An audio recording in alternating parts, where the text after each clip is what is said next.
Welcome, everybody. I am Dave Dyroff. I'm Husch Blackwell's General Counsel. I work out of the St. Louis office.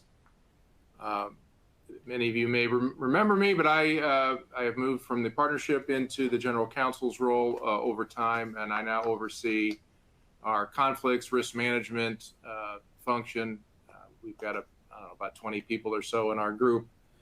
And one of the things that we do is ethics CLEs and compliance risk management CLEs, including an annual presentation on cybersecurity, which we've adapted for you here today.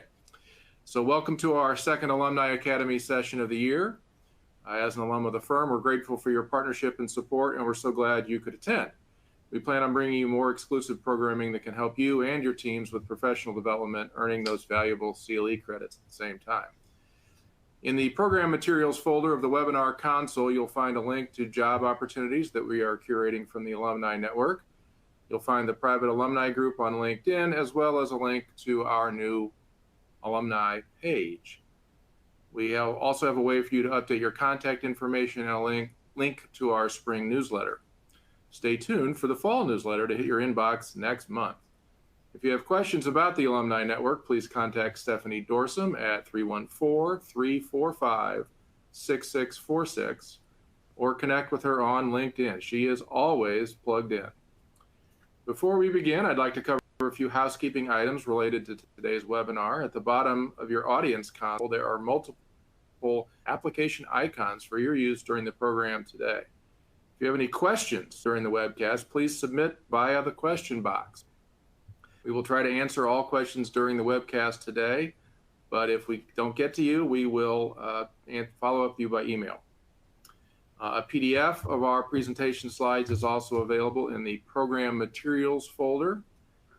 And this program has been approved for continuing legal education hours. To report your hours, click on the CEU icon at the bottom of the screen. A certificate of attendance, including course numbers, will be emailed to you tomorrow, along with a recording of the webcast for watching and sharing.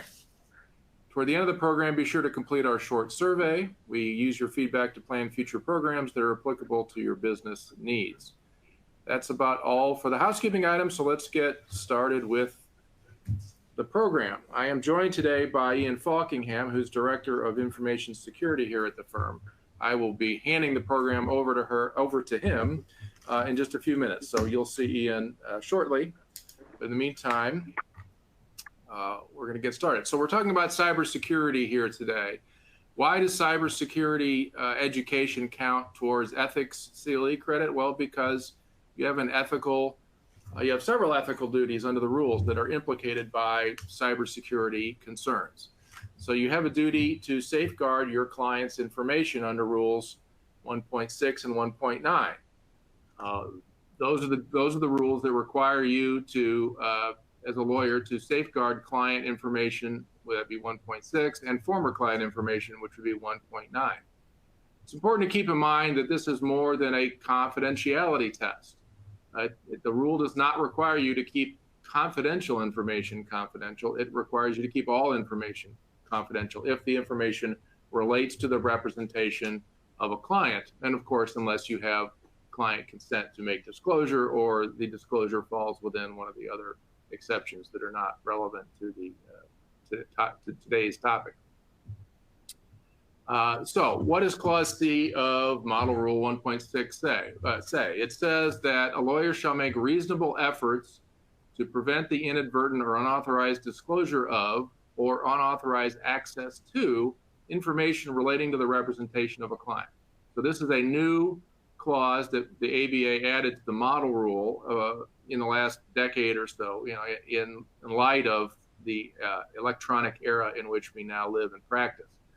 This version has been added to the rule in many jurisdictions, although not all. So it may or may not be a part of the rule, Rule 1.6, that has been as it's been adopted in your jurisdiction.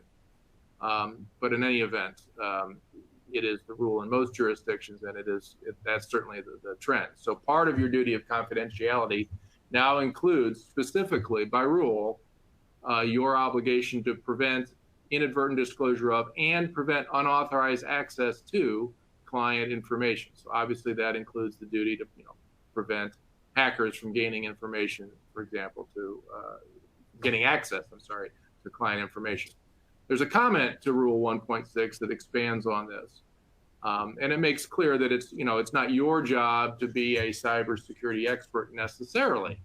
It says that the unauthorized access to, or the inadvertent or unauthorized disclosure of information relating to the representation of a client does not constitute a violation if the lawyer has made reasonable efforts to prevent that access or disclosure.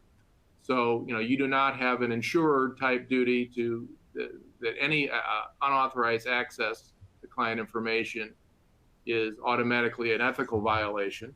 It's going to subject you to discipline, but you do have a duty to make reasonable efforts. And most of us who work in a large law firm or work at a large organization, our reasonable efforts there consist primarily of hiring professional cybersecurity folks as part of our IT departments and working with them and letting them run, the hard part of the safety systems and the firewalls and all that. But there's a large human component as well. And Ian will get into that more in a little bit. But certainly part of your duty to make reasonable efforts includes an obligation to take care of the part of that is your responsibility to avoid the human errors that can be the weakest link in any cybersecurity system. There's another rule that's implicated here besides the rules on confidentiality, and that is the rule on competence. Model Rule 1.1 requires competent representation. Competent representation requires the legal knowledge, skill, thoroughness, and preparation reasonably necessary for the preparation. At the same time that the ABA was updating, other rules with regard to the electronic world in which we live and practice, they added a comment to Rule 1.1. And that comment says, it's comment 8 if you're looking in the ABA model rules version. Obviously, the comments can be numbered differently in different jurisdictions.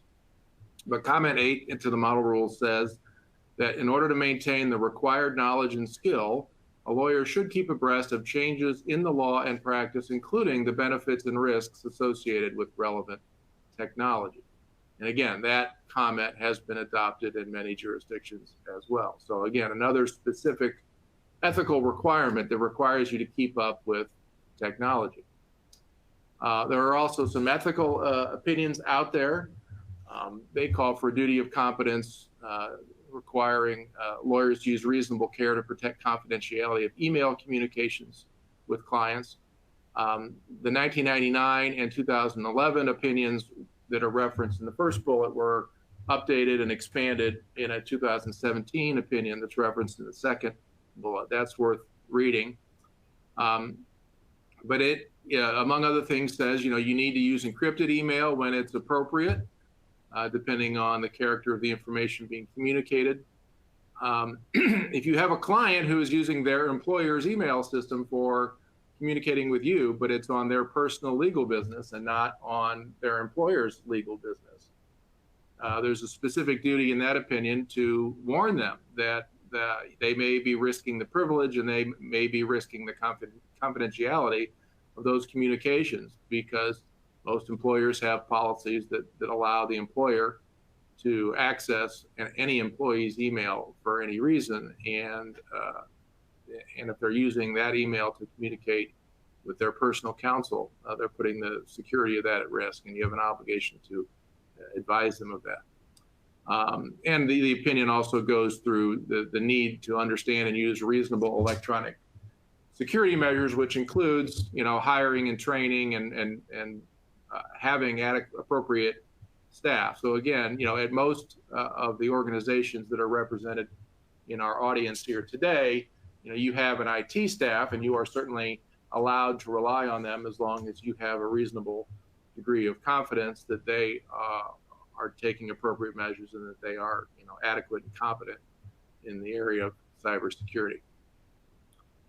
There's also, outside the ethical rules, all 50 states and the District of Columbia have laws relating to data protection. So those aren't specifically limited to attorney-client data. So it's not just, in this instance, it's not just the data that you generate as counsel and between you and your client.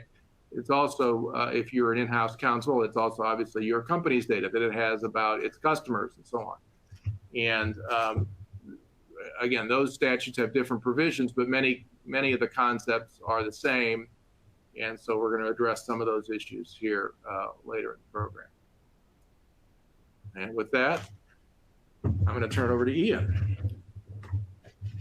Thank you, Mr. Dyroff. Appreciate that. As Dave said, my name is Ian Faulkingham, and I'm the Director of Information Security for Husch Blackwell and have been serving that role for the past 9 years. I'm a certified information security systems professional with over 25 years of experience in the information technology security field. A lot of the stuff we're going to go over today or how the bad guys trick you. We're going to talk a lot about social engineering and phishing, but I just wanted to be clear with everyone here that and state that most of these attacks that you'll encounter out in the wild are financially motivated. Okay, they're interested in either, company data, login credentials, which they'll use to steal company data. They're interested in dealing fraudulent wire transfers or trying to change direct deposit information, or they're looking to monetize personal data, tax data. Maybe they want to ransom you, but they're all financially motivated. So it's not personal. They're not looking to attack you personally or anything like that, or your company personally. They're just looking to take their piece of the pie. So with that said, majority of the presentation today is going to talk about social engineering and phishing because that's where most of the problems are arising these days. But we'll also delve briefly into passwords, mobile device security, stuff that you can do at your own home to improve your information security posture, which you can take to work too, and of course sharing data with clients. One of the easiest financial attacks they can perform, and it's certainly a big problem, I think everyone's heard the term, is ransomware. And ransomware is a big business. It's no longer just the malware that the bad guys are writing. It's a business model. They've turned it into a service model where developers are developing the software and then selling access to it to criminal groups. And those kits allow the criminal groups without expertise, traditionally without cyber people, to get in on the action. So you don't even need to be skilled technically to get in on this action. You can just buy a ransomware as a service and use it that way. In 2020, total ransomware revenues were somewhere around 20 billion. So you better believe this is every bit as legitimate as a business as any of the other ones you would see for a software as a service company. And the delivery mechanism of their software bypassed many of the security controls that we spend lots and lots of money on to try and prevent. So it's a huge problem out there. And as I said, the easy service delivery is the cornerstone. Most companies are like, are we spending enough on cybersecurity? And the answer is, well, we're never going to get down to zero risk because although we spend a lot of money every year on very sophisticated firewalls and endpoint technologies and other security measures to protect the organization, we still are reliant on people to make the right choice and to not let the bad guys through the front door. So all those expensive security measures could be undone by a single person in your organization. And it used to be much simpler than it is today. They've certainly been escalating their game. It used to just be when you would get a piece of ransomware on your computer, they would just encrypt it and demand money for the data's return. And that was like the easiest way to deal with it. You could just make a decision if the items on your computer were worth the money and move on. But now they've moved on to double, triple, and quadruple extortion. Whereas they used to just encrypt the data on your laptop, double extortion means they'll actually send it to their own servers first and then encrypt your laptop. And if you don't pay to get your data back on your laptop, they'll tell you that they'll release it onto the dark web for money if you don't pay the ransom. And when that doesn't work for them, they move on to the triple extortion, which they actually try to take your business off the internet through a distributed denial of service attack. And that's where they use many computers all throughout the world in an organized attack against your company's systems to remove you from the internet. When that doesn't work too, then if they've got other people's data, they'll go direct communicate. They'll use direct communication with those people and try to extort money from those people to have them put pressure on you to pay the ransom. So they're getting very, very pointed in their attacks, and they're definitely been escalating. This is where we're at today. You know, in 10 years, this could be much worse. And we're certainly hearing about it in the news, these really devastating cyber attacks at different organizations.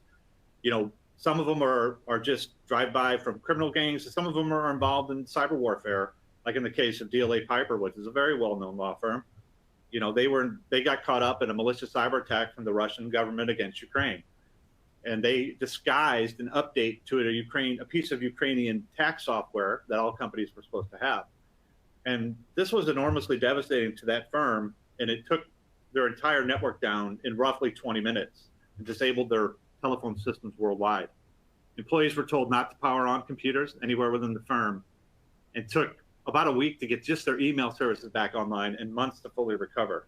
So if you've worked for a place where you've seen this in action, these attacks are incredibly devastating to the organizations that they're in, and the money that they extract is definitely fueling more activity. So, and why is this such a problem? Well, just in our own testing of phishing simulations that we've done at the firm, what we realized is that even though we started early and do it very often for people, we can never get it to where we have 0% click rates for phishing simulations, meaning no matter how many times we train people against it or about it, that someone will always put their guard down eventually, and they'll click something that they shouldn't have. So I think this is probably very similar to a lot of companies out there where they try to get that so no one clicks on the bad stuff, but inadvertently people always do, and it'll probably always be that way. So as I said, the majority of presentations today are going to be about social engineering and phishing. So if you've got questions about it, feel free to put them in the Q&A, and we'll get to them either during it or at the very end. But the number one thing I'd like to tell you today to stop these attacks for yourself is just stop trusting your email, right? You have to make the assumption that someone's always assume someone is trying to trick you in your email. You need to ask yourself, what is the email trying to get me to do? And you need to ask if it's something you initiated or if it's just out of the blue, unsolicited. Or was it a matter you were working on? You know, it's no longer enough to be simply on the lookout for email from people you don't know. And I hear that a lot, like, oh, I didn't click on it, I didn't know that person. Or I know that person, I trusted it, I trust them. But most of the email attacks come from your customers, your partners, and your business associates. So when they lose their credentials, we'll get into how that happens later in the presentation, but just be on notice that when you get an attack in your organization, it's going to be very likely to be from someone you know. Let's talk about what a phishing attack looks like, and I'm sure everyone in this everyone here today has seen a phishing attack in their inbox or at home. They're very common, but typically they're like a brand deception where they appear to be from DocuSign or Amazon or PayPal. Maybe it's LinkedIn, or maybe it's your bank. And they state, maybe there's like a job offer or promotion, or maybe it states that you want a prize. It could be a fake shipping receipt or a fake invoice for a product or service you didn't order. Or maybe it's just a note from a friend or a coworker, hey, are you available, to start the conversation. Most of those regular phishing attacks have an emotional lure component to them, okay? And these emotional lures try to get us to put down our guard. And a lot of those these are pretty common ones on the screen here. Urgency.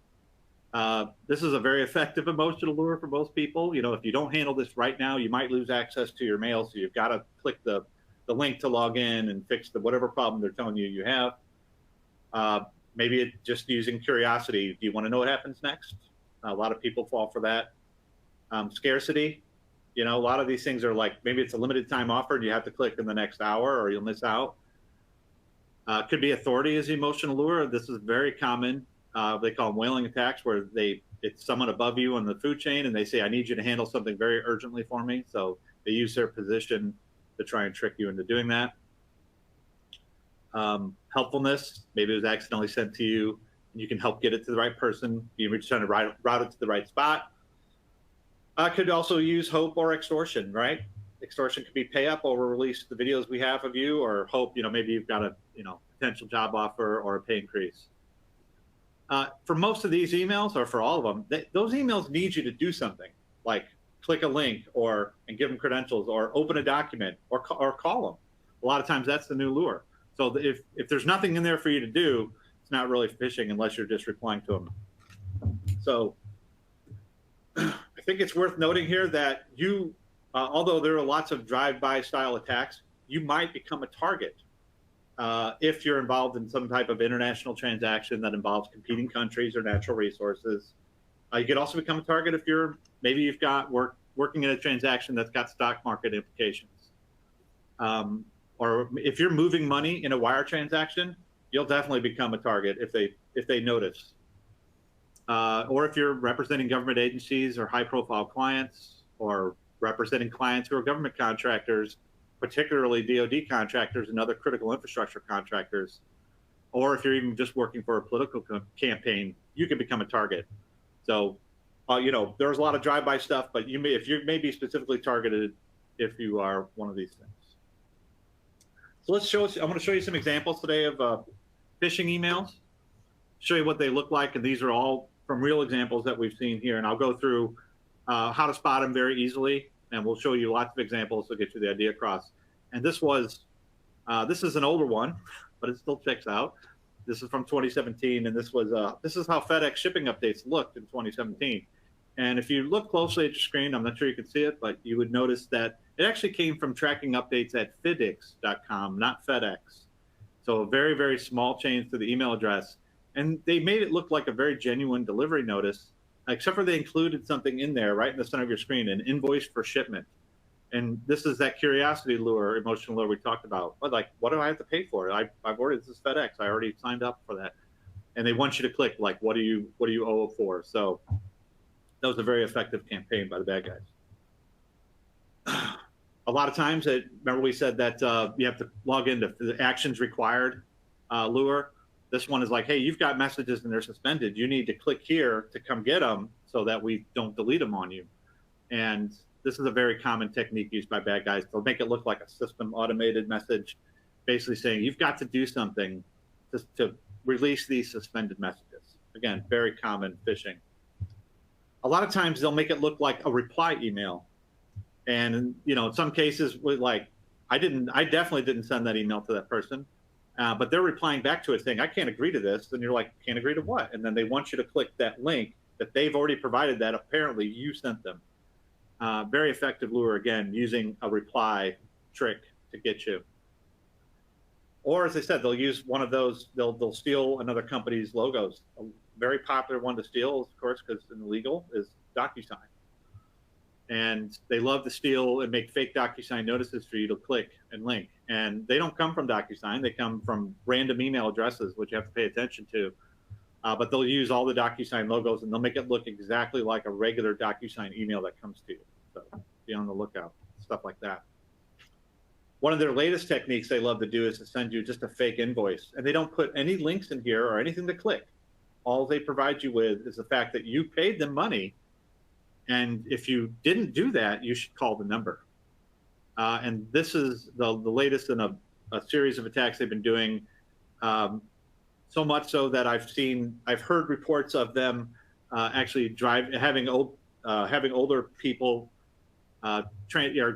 take money, like control their screen to transfer money out of their bank to fix this.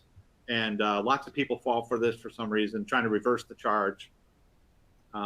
So if you do see a fake one with nothing to click except for the phone number, it's probably a trick.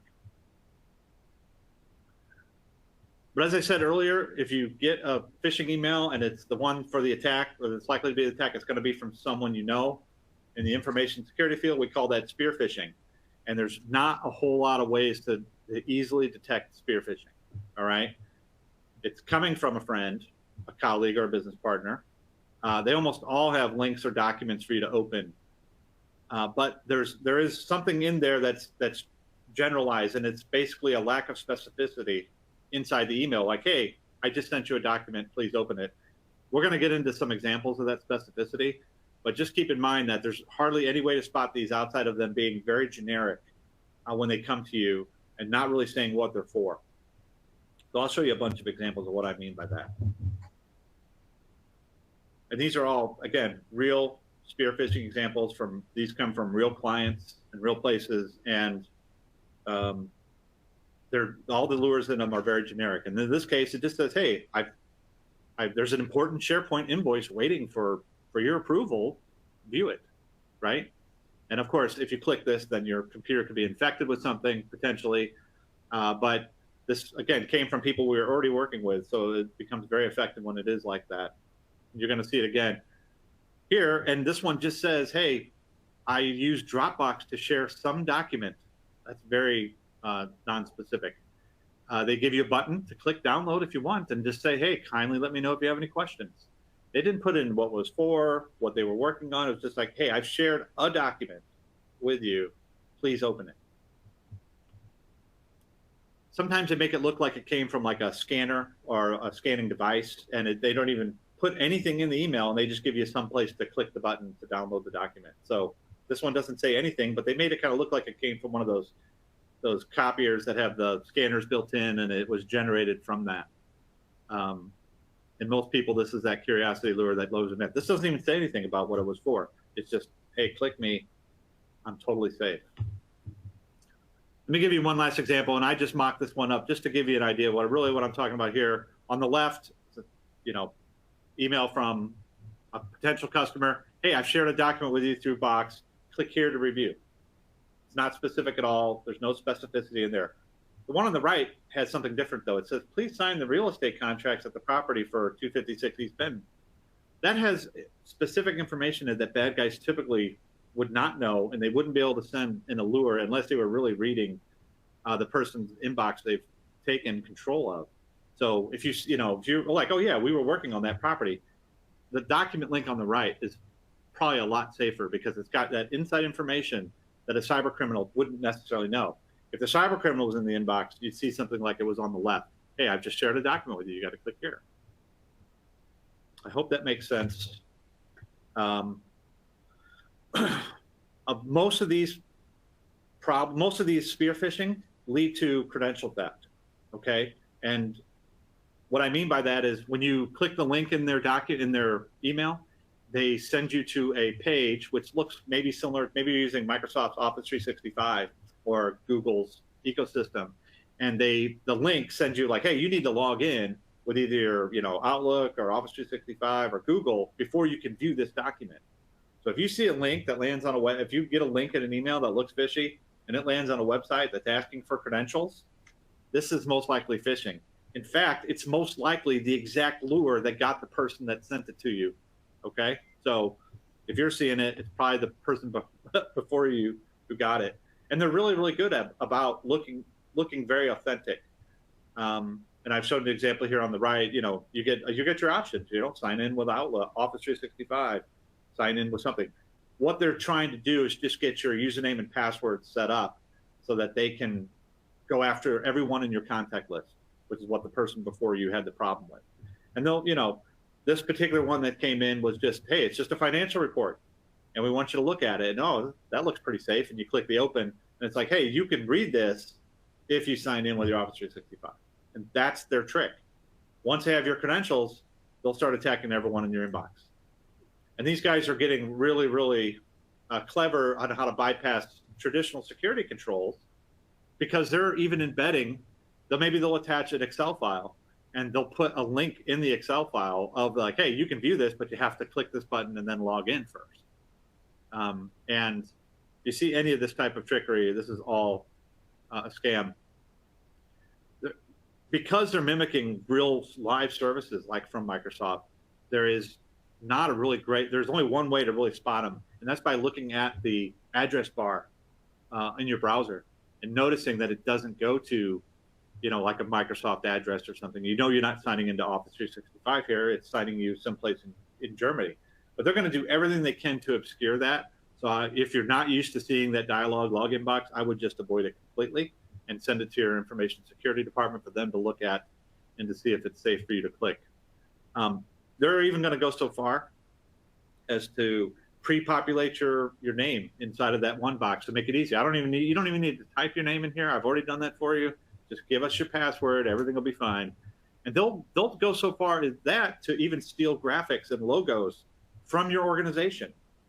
This is a brand new toolkit capability from the bad guys, where they actually will take your website, they'll take a picture of it, and they'll embed their own login page to the middle of it, so it looks as authentic as they think they can get it in their kit.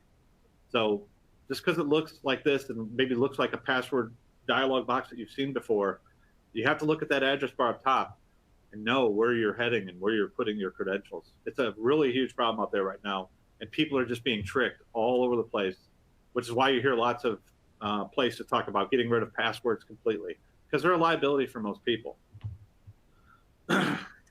But inadvertently, a lot of people end up tricked. So what happens if you are tricked? Will you notice anything? Well, if you're lucky enough to have some type of two-factor authentication or multi-factor authentication system, you may get a notification on your phone that about an authentication you're trying to make. Like, do you want to approve that? And if you weren't making an active authentication, you should probably definitely not.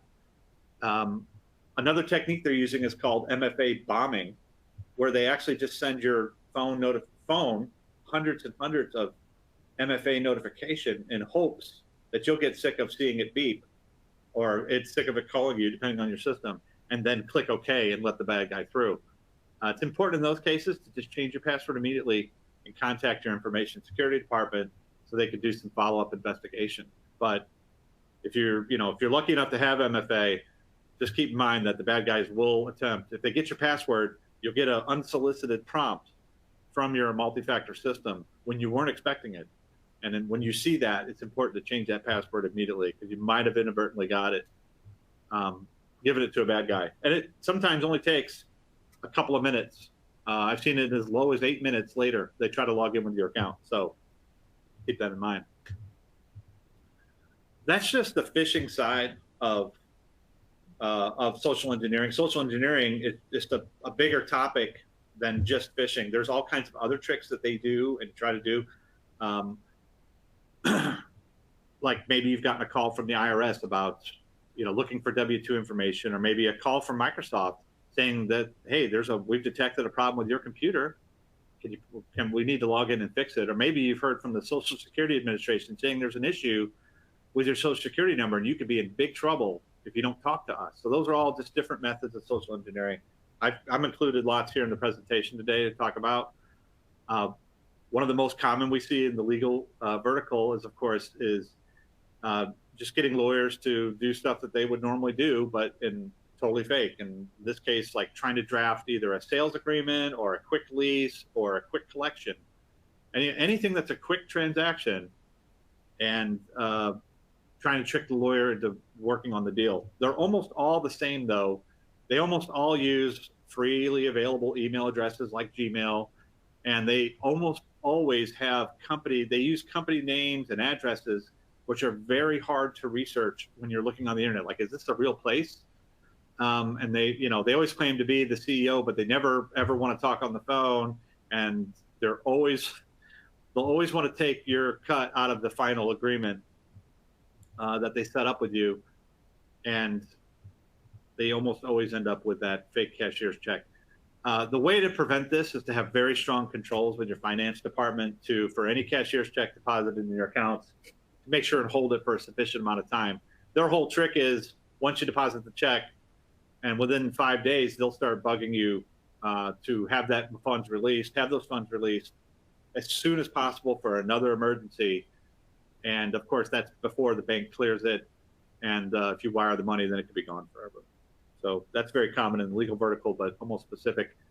There's a lot of ways to spot fraudulent setups like that, and we've just put a few of them out there. It's too much of a wall of text to go through all of them. But if they're saying they're from a big company and they're using a free email address like Gmail, the game's up usually right away for me. I get to see that, just go, yeah, that's totally fraudulent.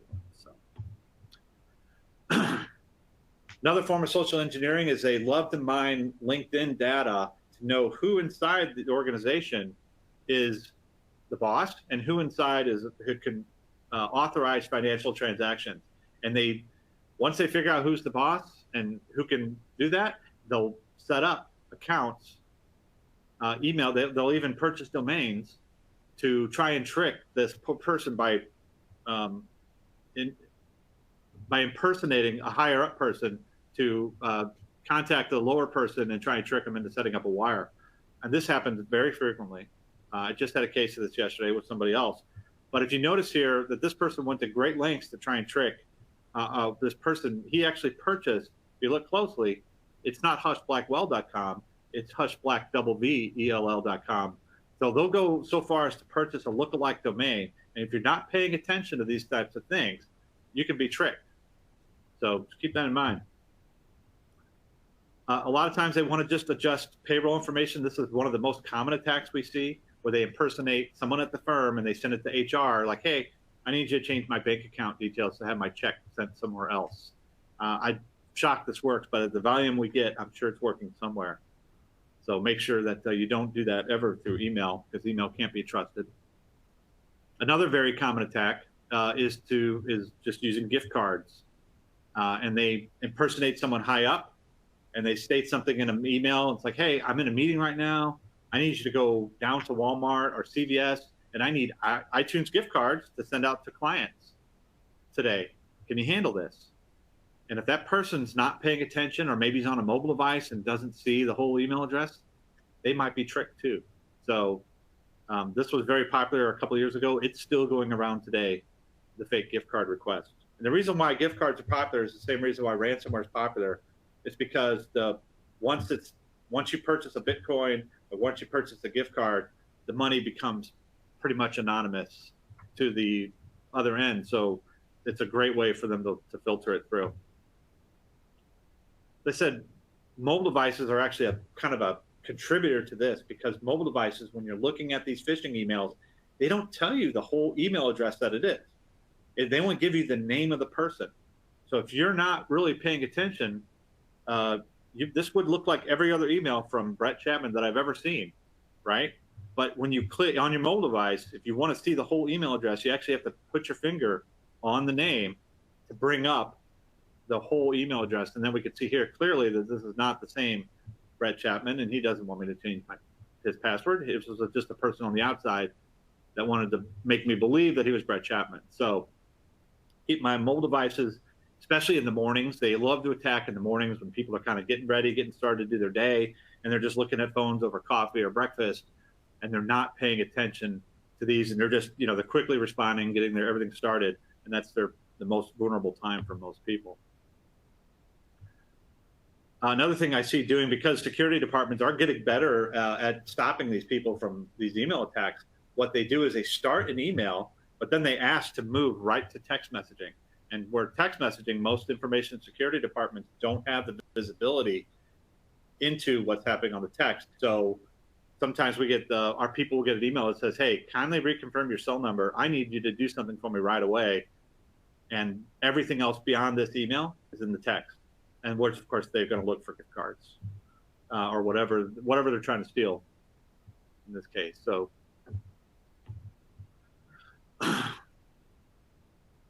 earlier, I stated that most of the attacks are financially motivated, and so if you might become a target if you're moving money, this happens a lot in supply chains, where one part of the supply chain has a much less sophisticated security program, and they've already been tricked, and there's bad guys in their email system. So if you were an organization without a dedicated information security department that was clever, and you inadvertently gave your credentials to a bad guy, they may not do anything to your email. They may not attack anybody in there. They may just wait around and set up keywords and look for things like payment and wire transfer. And anytime that there's a chance of transferring money, they try to insert themselves into that conversation by purchasing a lookalike domain and sending out emails that look like you're just trying to change the wire transfer information. Hey, please ignore the other details I sent.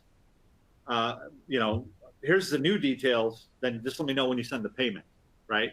So if they're in your inbox and you don't know it, or if they're in your part of your supply chain and you've got a vendor that doesn't have a sophisticated department, just keep that in mind. Anytime you go to wire transfer money, But the bad guys are going to, if they're listening, which in a lot of cases they are, they're going to try and intercept those statements and change that. So you should be very clear to organizations that you're working with that wire transfer information will never change and should never, ever be changed via email, always via phone call, okay? And certainly here, we tell our people to never adhere to any last-minute changes in wire, EFT, or other payment instructions without calling the person you know and whose voice is right, you recognize, right? Don't ever do it via email, because email, you can't rely on email to verify. Even if you know the sender and the address is really theirs, that may be the very system that was compromised. So the bad guys could be in that person's inbox, you know, manipulating all the strings. So you definitely don't want to rely on email to verify. You should definitely get verbal confirmation and make sure it's a number you know is valid. Don't just look at the last email the person sent and pick that number and call it, because bad guys love it when you do that because they've got their own number in there. Go back through a couple back, find the number you know is right, or look them up on the net and find a number you know is good and call them. Say, hey, I just got this last minute change in for wire transfer information, which almost never changes. Is this valid? And they'll be able to confirm it for you, okay? So just to summarize here, if you want to avoid phishing and social engineering attacks, as a general rule, don't click on an unrecognized link in an email. If I get an email from my bank, I never, ever click it. I don't care if it looks valid or not, or even if I solicited it. I always open a new browser window and go directly to the known good web address. If you have a tagging system for email that comes in outside, maybe you tag it with external, or this email originated from outside the organization, pay attention to that. You'd be surprised at how many people have that general fatigue, and they're not looking at it. They're looking at everything else, and they've learned to ignore that tag on there. But you should definitely look for that and pay attention. If you see something that should be internal correspondence, but it's got some type of external tagging to it, that's definitely an issue. And definitely do not enter your credentials unless you are absolutely sure it's a valid place to do so. Highly recommend you, if you get a link and it lands on a credential page, but it looks kind of valid, but you're not sure, contact your IT folks, and they should be able to help you out to let you know if it's valid or if it's malicious. In a lot of cases, it's malicious. And definitely don't open unrecognized attachments. If somebody sends you something and it wasn't something you were expecting specifically from that person, it's just not safe enough anymore to open anything you don't really recognize or don't trust completely. Again, you can forward those over to your IT department, and hopefully they've got the sophistication to have a sandbox. I know we do at the firm. We've got a secure sandbox off the firm's network where we can view attachments safely and send a screenshot back if we don't know if it's good or not. And that way that person can make oh yeah, I was waiting for that particular thing. So just a general idea how to avoid these. And of course, you don't have to wait for your own IT department. I always recommend calling the sender to verify the message, or if you weren't expecting it. Definitely don't email the person back though, because if it is a bad guy in their inbox, the bad guy would be happy to reply to tell you that it was totally valid and you should totally click on that email. So don't plan on sending them an email back, hey, is this valid? You need to call them. And typically when it happens, that we've seen, is that their hair's on fire at the time and they're running around maybe getting dozens of phone calls from people like, what did you send me? And they're confused and they're worried, they don't know what's going on, and they're working with their own IT department and they're usually not reachable. So if you run into that, just hang on to it, wait till you reach them, or wait till you hear back from your IT department. Don't let curiosity get the better of you here. All right, that was kind of a big section. And I know it was probably the majority of our time today, which is great because that's the majority of the problem out there on the net. But I do want to talk briefly about passwords, mobile device security and stuff, and because I get a lot of questions on passwords, and there's lots of conflicting information out there about passwords and what's good. And the advice is changing all the time because passwords are being attacked a lot more frequently than they ever have. And I feel the need to every time I talk to people, just to set the record straight. So Ian, they always ask me, Ian, how do I make a very, very strong password? How do I not forget it? Because I have these problems. And I tell them right away, just stop thinking in terms of passwords. In terms of words, stop thinking about words. Think about it as a passphrase or a sentence instead.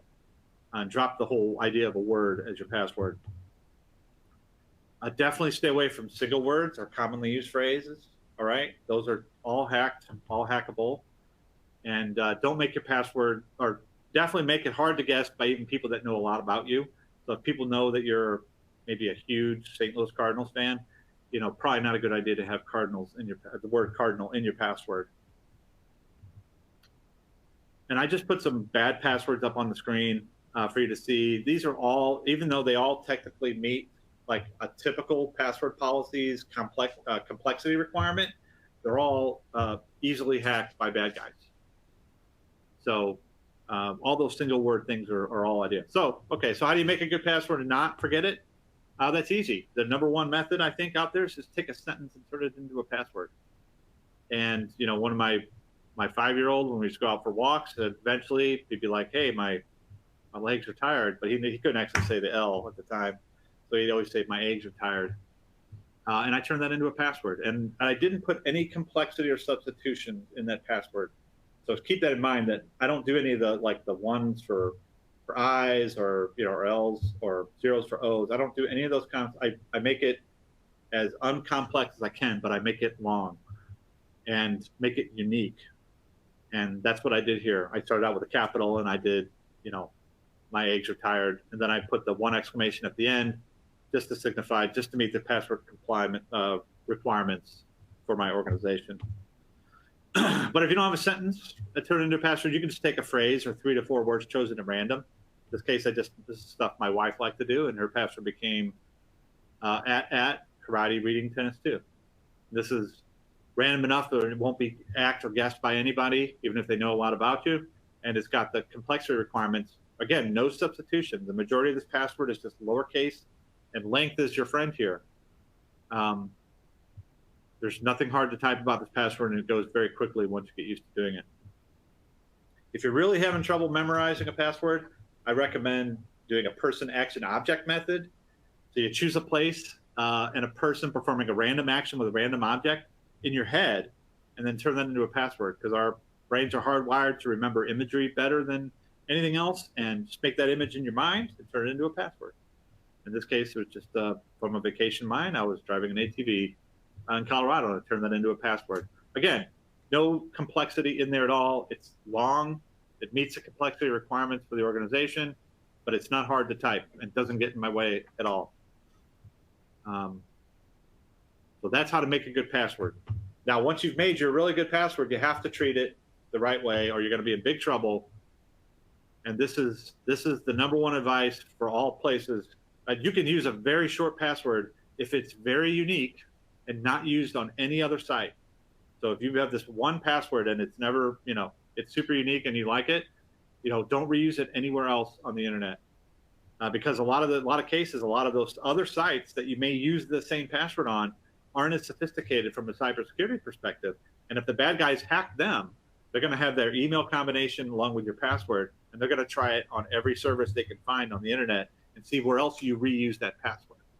So for your work password or your office password, I recommend that you make it very unique and you don't reuse it on any other site on the internet. Completely unique.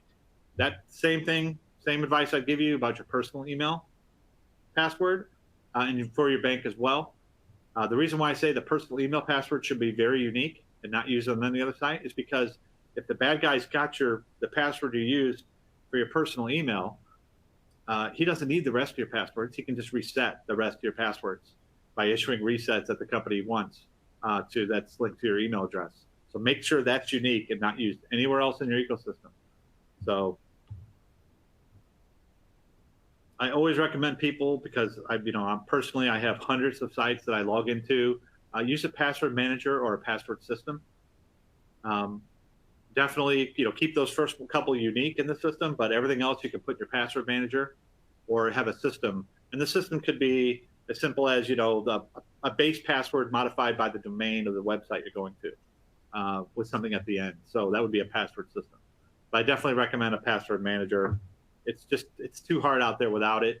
If you do use a password manager, though, you have to protect it with that multi-factor authentication we talked about earlier, or a bad guy could potentially log into your system there. 2 factors are a really big deal. Microsoft tells you on their website that you are 99.5% less likely to be hacked if you turn on 2-factor authentication. So If it's available to you at the website, or it's available to you at the company, or if you don't have it yet in your organization, you should move to it as soon as possible. I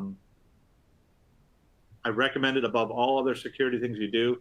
Turn it on in your Facebook, turn it on your Gmail account, whatever you're using out on the internet, Twitter, everything, turn on two-factor authentication. You know, it gives you more than one level of security when you're logging into a website. It gets out of your way. So once you do it once, it tends to get out of your way, so it doesn't bother you again unless you're coming from another computer, right? You know, when you create a relationship between the website and your telephone, which is a pretty decent way to do it, unless you're protecting Bitcoin, that's a different story. But definitely enable it everywhere you can get your hands on it. I've got it on almost everything that I use as a method to protect myself. There are some good types of multi-factor authentication, and there's some best type. They're all good, but some are stronger than others. The text-based, where they send you a code on your phone, that's really convenient, but it's not the most secure. If you were protecting something very sensitive, text-based MFA could potentially be bypassed if a bad guy were to call your phone company and impersonate you and tell them, I've got a new chip, I've got a new phone, I need you to, you know, move my number over. Then they have those codes sent to that phone instead. That could be a big problem. But OTP-based MFA, where they have a code that's changing every minute or every 30 seconds, that's a little bit better than the text one. Of course, if you can get a notification just directly to your phone from the system that you're logging into, that's one of the best. If you can get that push notification where it prompts you to put your PIN in, that's the strongest form you can get. So outside of using like a separate hardware key device, these are all the best ones that are easy to use still. That same kind of, I've got that same mantra about password managers, whereas, you know, I do. I don't want to endorse anybody's particular product. I use LastPass, and I protect it with multi-factor authentication. And I don't have that. I don't store my work password. Definitely don't store work-related passwords in that password manager. Just keep your personal stuff in there. Your work one should be unique and only known in your head. Thank you for that question. Password managers, there's good, better, and best on there, but the worst place to store your password is your browser, because a lot of people do it because it's very convenient, but the bad guys know, and their malware is specifically designed to steal every password you put in your browser. So if you're storing passwords in there and you inadvertently get a piece of malware on your computer, it could be stealing the stuff that's out of your browser. So keep that in mind. That's why it's not a great option. If your browser has an option for a master password set where you have to enter the master password before it'll put the password on the field, that's better. That's definitely a way to mitigate that risk. Or using a reputable third-party one like LastPass, which I use personally, although I don't want to endorse anybody's product. There's a number of decent ones available commercially. But if you turn on that, if you use a reputable third-party with MFA enabled, that's your strongest one. That's your strongest option for a password manager. And definitely, if you have one of those systems where you're using a password manager and you start putting all of your secrets into that system, you need to plan for the loss of your device. What happens if you lose your smartphone or your service is taken over by a SIM swap? What's your backup plan? And what I tell people on this is that most all these MFA systems, like for Google, for LastPass, and for a number of other ones we use, they have what they call a recovery code, in which case you can just print out those codes and keep them in a folder at your desk. That way you've got a recovery code if you need to get in, if say if your phone died or something else, that you've got a recovery code to do. And most people overlook this part until they have an issue with their phone and they realize they've locked themselves out of everything they've got, and it's a pain to get back. The password, the MFA system I use on my telephone, on my smartphone, is from Microsoft's MFA, and they have the ability to back your MFA settings up in the cloud, which is really great. That way, if you do have to get a brand new phone, you can restore all of those MFA settings, which is really important to me because I have over 40 or 50 of them in there, and I wouldn't want to try and set those up again on a different phone. It would take me a long time. So again, a plan for the loss of your device. Speaking of mobile devices, I know that a lot of people like to feel safer over here because, bad guys they're safer than regular computers. And bad guys know that people think that that's the case. And a a lot of the stuff that they use to attack you with is mobile based, and they will do all the same dirty tricks to you. They'll put up the same fake pop-ups. They'll send you the same. The phishing now comes over the text messaging, and they'll try every trick in the book, just like they were on your computer. So it's not necessarily a safer environment for you. If you want to keep your mobile device secure, definitely use a strong password to secure it. 4-digit pins are not great, but they're better than nothing. Move up to a 6-digit pin or a passcode if you can. Be mindful about what apps you're using on your phone, right? Don't let your kids install apps on work devices that are just every game in the book. Keep that to, very well-known apps written by well-known developers who are installing everything. And definitely avoid any third-party app store. That's the Wild West. You don't even know if you're getting non-malware piece software. And definitely public Wi-Fi is safe to use, but avoid it when you want to log into a sensitive website. So I would never go to Starbucks and then log into my bank. That makes sense to everybody. And the last one I put in there, because this used to be a mantra: update your device's OS. It used to be a thing where people would definitely be worried, like, oh, if I update my OS, then my battery life will be reduced. And even if that were true today, you should still update your device, because the things that they're fixing on there are huge gaping holes that could leave you open to surveillance by interested third parties using commercially available software. So keep that. If there's a device update, you don't have to be the guy on the first day to install it, or the person, but install it in that first week. I definitely recommend that. And that definitely goes for all your devices, but specifically mobile devices. Don't not update it because you're worried about something else. Always keep it up to date. And of course, reach out to your IT department if you've lost your device. A lot of times that they've got the capability to wipe it remotely. So definitely don't hesitate to reach out to them. And just a couple added tidbits for the end of our presentation today. Avoiding bad stuff at home. Same thing that we were teaching you earlier today. Don't open documents or follow links from email unless you surely, you know exactly what's going to happen. If you're working with an Office document at home, don't undo those built-in protected views unless you absolutely know it's safe. Don't install software downloaded off the internet. Maybe you can check it with a company called VirusTotal. Highly recommend everyone use an ad blocker. I even put a name of one up on the screen, like uBlock Origin for Firefox and Chrome. That'll definitely keep you out of a lot of trouble. And just like we said about the mobile device, keep your Windows device up to date. And if you've got other things on their computer like Adobe Acrobat Reader or anything like that, you have to keep those up to date, because those are frequently attacked and frequently used to exploit and get your attack your computer. So keep that up to date. That is how you stay safe at home. Of course, we talked about the password manager. And I definitely wanted to talk about sharing data with others, because that's a big part of what lawyers do, is sharing data after they've created it. And we've talked about some of the obligations that you have to use encrypted email. I think what I'd like to tell people about this is that when they're sharing data with others, you need to, especially if it's sensitive, that you need to assume the other person's going to lose credentials to their email, and that a bad guy might potentially read it. And if you sent them a secure email, the bad guys will not be able to view it if they were to get into that person's inbox. So if you're sending something that's very sensitive, most companies, especially if you're an Office 365 customer, or if you talk to your information security department or your IT department, they probably have a method for you to send secure email, and you should definitely use those when available. Or use approved file transfer mechanisms like Kiteworks or ShareFile. Definitely avoid any of those free consumer-based file transfer websites like Dropbox or WeTransfer. Those are all frequently attacked, and people lose their credentials to them all the time. So be very careful about those. Use definitely allowed file sharing methods for your organization. But thank you for joining us today, everybody. We hope the information was helpful to you and your team members. As a reminder, the program has been approved for legal education hours. And to report your hours, you can click on the CEU icon at the bottom of your screen. Certificate of attendance, including course numbers, will be emailed to you tomorrow, along with a recording of the webcast for watching and sharing. Be sure to complete our short survey. We use your feedback to plan future programs that are applicable to your business needs. And this concludes our Alumni Academy webinar. Thank you for attending. See you, everybody.